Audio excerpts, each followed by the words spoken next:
నమస్తే, welcome to prime nine black and white. నేను మీ బ్రహ్మనాయుడు. సో తెర ముందు ఒకటి జరుగుతూ ఉంటే తెర వెనక మరొకటి జరుగుతూ ఉంటుంది. వాస్తవం ఏది అవాస్తవం ఏది అనేది చాలా వరకు సమాజంలో ఒక కన్ఫ్యూజన్ ఉన్నటువంటి మాట వాస్తవం. అనేక అంశాలు ఇప్పటికీ కూడా క్లారిటీ లేకుండా ఉంటాయి. సో అనేక ఎపిసోడ్స్, ఉదాహరణ లైంగిక వేధింపులు ఈ మధ్యకాలంలో ఎక్కువగా వింటున్నటువంటి కేసులు ఏవైతే ఉన్నాయో లైంగిక వేధింపులు. ఎవరైతే సెలబ్రిటీలు ఉన్నారో వారే ప్రధాన టార్గెట్గా ఇటీవల కాలంలో తెలుగుదేశం ఎమ్మెల్యే ఎవరైతే ఆదిమూలం ఉన్నారో సత్యవేడు ఎమ్మెల్యే, సో ఆయన మీద ఒక లైంగిక వేధింపు కేసు. సో ఆ వీడియోలు కూడా సోషల్ మీడియాలో పెద్ద ఎత్తున సర్క్యులేట్ అయినాయి. ఆ వీడియో చూసిన వాళ్ళు ఎవరో కూడా వారిద్దరి మధ్య అండర్స్టాండింగ్ లేదని ఎవరు కూడా అనుకునే పరిస్థితి ఉండదు. కానీ కట్ చేస్తే నన్ను కొన్ని సంవత్సరాల నుంచి ఎమ్మెల్యే ఆదిమూలం వేధిస్తున్నాడని, సో నా మీద లైంగికంగా దాడి జరిపారని బాధితురాలు ఫిర్యాదు.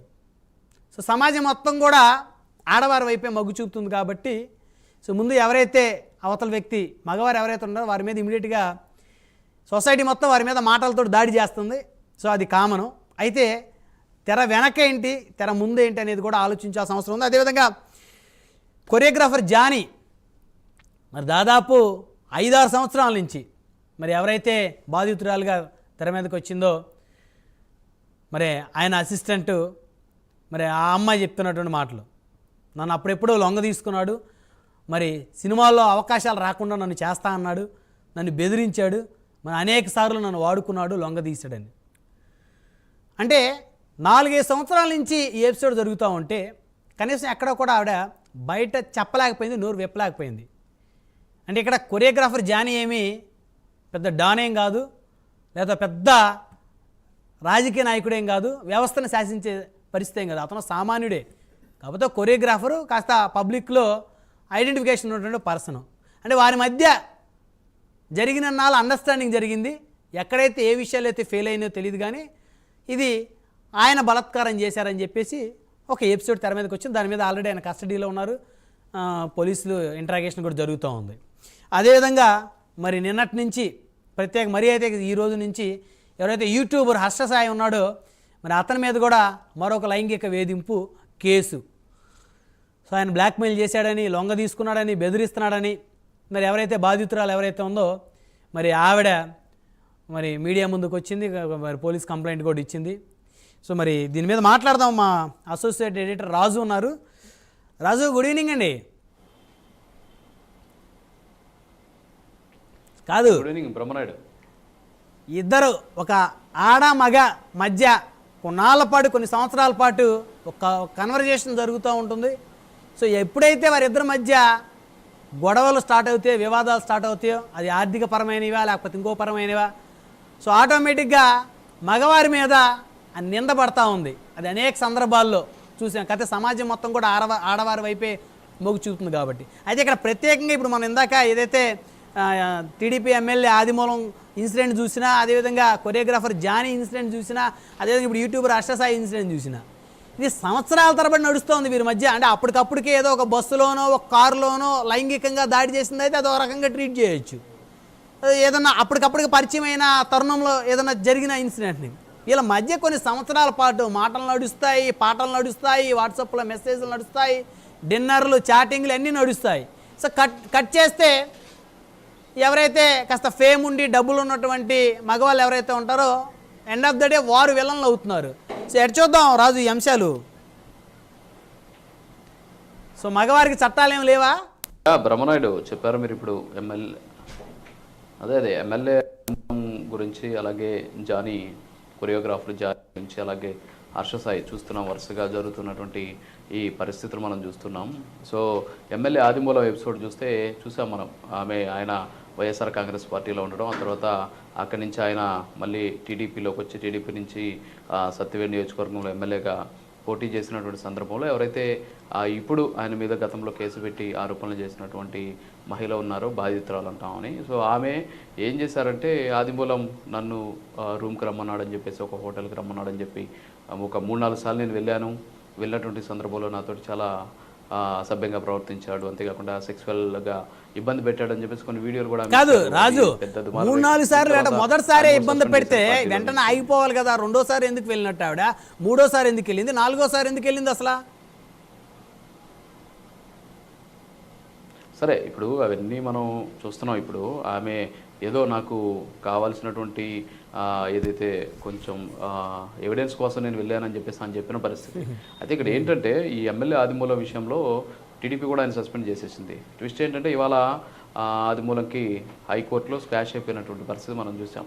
అంటే దీన్ని బట్టి ఏమర్థం అవుతుందంటే ఆ బాధితురాలు ఆదిమూలంకి ఇద్దరు కూడా గతం నుంచి కూడా పరిచయం ఉండడం కావచ్చు, లేదా అడ్జస్ట్మెంట్ అయ్యేటటువంటి వాతావరణంలో వాళ్ళిద్దరి మధ్య పరిచయం ఉండింది. సో అందుకని అక్కడ ఎక్కడో ఒక చిన్న గ్యాప్ క్రియేట్ అయినటువంటి నేపథ్యంలో ఆమె బయటకు వచ్చి రోడ్డు మీదకి వచ్చి కేసులు పెట్టినటువంటి పరిస్థితి.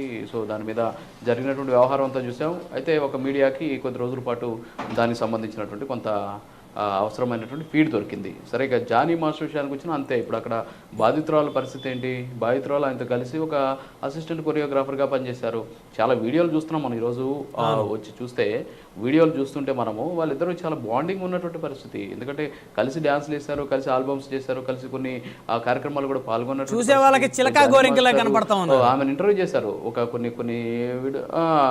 కొన్ని వీడియోలకు సంబంధించి. అయితే ఇద్దరు ఆమెను ఇంటర్వ్యూ చేసినటువంటి పరిస్థితి మనం చూసాం. ఆ ఇంటర్వ్యూలో కూడా ఆయన గురించి మాట్లాడడం, మీ వల్ల నేను ఈరోజు కొరియోగ్రాఫర్గా ఉండడమే నాకు చాలా ఇష్టం, హీరోయిన్ కంటే అని చెప్పేసి ఆమె చెప్పినటువంటి మాటలన్నీ కూడా చూసాం. మళ్ళీ కట్ చేస్తే ఆమె పోయి మళ్ళీ పోలీస్ కేసు పెట్టడం, నా మీద అత్యాచారం చేశాను. అంటే బాధితులు ఎస్పెషల్లీ చట్టాలు అనుకూలంగా ఉండడం, సో వాట్ ఎవర్ ఏం జరిగిందనేది భగవంతుడికి తెలుసు. ఇంట్రాగేషన్లో తేలేటటువంటి పరిస్థితి ఉంది. అయితే వరుస సంఘటనలు జరుగుతున్నాయి. అంటే ఒక రకంగా చెప్పాలంటే సెలబ్రిటీల మీద రేప్ కేసులకు సంబంధించిన సీజన్ నడుస్తుంది అనేది ఇక్కడ మనకు స్పష్టంగా తెలుస్తుంది. ఇంకోటి రాజు, ఇప్పుడు మహిళా సంఘాలలాగా ముందు కనిపిస్తున్నటువంటి విషయాలు పురుష సంఘాలు కూడా వస్తే బాగుంటుందేమో. ఇలాంటి జరిగినప్పుడు అసలు ఏం జరిగింది అనేది వాళ్ళు కొంతమంది ఉద్యమిస్తే గానీ మరి అంతే కదా. అవును, ఎందుకంటే ఇప్పుడు అలాంటి పరిస్థితి వస్తుంది. మనం చూస్తున్నాం సోషల్ మీడియాలో పరిస్థితి అదే కదా. ఇప్పుడు సోషల్ మీడియాలో అంతా కూడా కోడెగుస్తుంది. మగాళ్ళకి రక్షణ కావాలి అని చెప్పేసి కూడా చాలా మంది మెసేజ్లు పెడుతూ ఉన్నారు. సో దీని ఏంటంటే మన చట్టానికి వ్యతిరేకంగా మనం మాట్లాడకూడదు, కానీ వాస్తవంగా ఏంటి అక్కడ ఉన్నటువంటి చట్టాలు అనుకూలంగా ఉన్నటువంటి పరిస్థితుల్లో అనుకూలంగా ఉన్నటువంటి చట్టాలని తమకు అనుకూలంగా మార్చుకోవడం కరెక్ట్ కాదు. గతంలో మనం చూసిన కొన్ని సెక్షన్లు కావచ్చు, కొన్ని చట్టాలకు సంబంధించినటువంటి రక్షణ చట్టాలని ఏ విధంగా వాటిని దుర్వినియోగం చేశారనేసి. సో ఇప్పుడు అలాంటి పరిస్థితి ఇక్కడ కనిపిస్తుంది అనేటువంటి అనుమానాలు వ్యక్తమవుతున్నాయి. ఎందుకంటే జారీకి సంబంధించినటువంటి విషయం కూడా మనం చూసాం. జానీ ఎదుగుతూ ఉన్నటువంటి పరిస్థితి, ఒక పార్టీలో ఆయన ఎదుగుతున్నటువంటి నేపథ్యంలో కావాలని చెప్పేసి ఆయన మీద ఇలాంటి ప్రయత్నం చేశారు, బౌద్ధులు ప్రయత్నం చేశారు. ఎందుకంటే ఒకవేళ ఆన్ ఆఫ్ షడర్ ఇక్కడ మనకు తెలియాల్సింది ఏంటంటే అసలు అత్యాచారం అనే దానికి డెఫినేషన్ కావాలి ఫస్ట్. అత్యాచారం ఎలా చేశారు ఏంటి, అసలు అత్యాచారం అంటే ఏంటి అని అర్థం తెలియాలి. అంటే వీళ్ళతో కలిసి జర్నీ చేస్తూ ట్రావెల్ చేస్తూ వాళ్ళు ఇద్దరు కూడా కలిసి ప్రయాణించేటువంటి సందర్భంలో ఒక చిన్న గ్యాప్ వస్తే దానికి అత్యాచారం కేసు పెట్టడం కాదు కదా, మోసం చేసేయడానికి కేసు పెట్టి 420 చీటింగ్ కేసు పెట్టచ్చు. సో వేరే సెక్షన్లు ఉన్నాయి. సో అవన్నీ అందుకని ఆ డెఫినేషన్లు అంతా కూడా పక్కన పడేసి వీళ్ళు అత్యాచారం కేసులు పెట్టామని చెప్పారు. ఇక హర్షసాయి విషయం కూడా చూస్తున్నాం. హర్షసాయిని అయితే అసలు కలియుగ దానకర్ణుడు అది ఇది అని చెప్పేసి ఆమె ఒక స్టేజ్ మీద డబ్బులు పంచుతూ ఉంటాడు కదా ఆ పిల్లోడు, 100 రూపాయల నోట్లు బాగా జరిగినటువంటి డబ్బులు పంచుతుంటాడు. ఆ తర్వాత వచ్చేసి పేదోళ్ళ కడిగి పోతుంటాడు. అంటే అది ఆయన హర్షసాయి ఆయన ఫేమ్ని పెంచుకునేదానికి చేస్తున్నాడేమో, అది పక్కన పెడితే. అయితే మొత్తానికైతే ఇదంతా కూడా ఏదో ఒక రకమైన సీజన్ లాగా నడుస్తుంది. అంటే సీజన్ అనమాట ఇది. ఇప్పుడు సెలబ్రిటీలకు సంబంధించినటువంటి రేప్ కేసుల సీజన్, లేకపోతే అత్యాచారాలకు సంబంధించిన సీజన్ లాంటి ఒక సీజన్ నడుస్తుంది ఇప్పుడు అనేది ఇక్కడ మనకు కనిపిస్తుంది. ఎందుకంటే హర్షసాయి విషయం కూడా ఆమె చాలా గొప్పగా కూడా చెప్పారు. అంటే ఇంతకుముందు ఆరోపణలు చేసి ఇబ్బంది పెట్టాడని చెప్పుకుంటే ఓకే, ఇద్దరు కలిసి ట్రావెల్ చేస్తే ఇద్దరి మధ్య ఇప్పుడు వ్యాపారం చేస్తుంటారు. ఇద్దరి మధ్య ఒక మగవాళ్ళు ఇద్దరు వ్యాపారం చేశారు, వాళ్ళు ఇద్దరి మధ్య డిస్ప్యూట్ వచ్చింది. వాళ్ళు పోయి పెట్టరు కదా రేపుకి నన్ను పలానా వ్యక్తి రేప్ చేశాడు, ఇంకొక పలానా మగ వ్యక్తి అంటే జంటు రేప్ చేశాడు. జెండర్ తోటి జరిగేటటువంటి వ్యాపారాలు అక్కడ లాంటి పరిస్థితి లేదు కాబట్టి బహుశా మీరు అన్నట్టు అలాంటి సిచ్యువేషన్ కూడా రావచ్చు. ఎందుకంటే విదేశాల్లో స్వలింగ సంపర్కం జరుగుతుంది కదా. సో అలాంటి పరిస్థితులు కూడా వచ్చే అవకాశాలు ఉన్నాయి. సో అయితే మొత్తానికి ఇదంతా ఒక సీజన్ లాగా నడుస్తుంది. అదే అక్కడ సమస్య ఏంటంటే మళ్ళీ రేపు ఎవరో పేరు వస్తుందా, చాలా మంది భయపడుతుండేది. అదే రేపు ఎవరి పేరు వస్తుందో అని తెలియనటువంటి భయంతో చాలా మంది కూడా బాధపడుతున్నారు. బ్రహ్మనాయుడు రైట్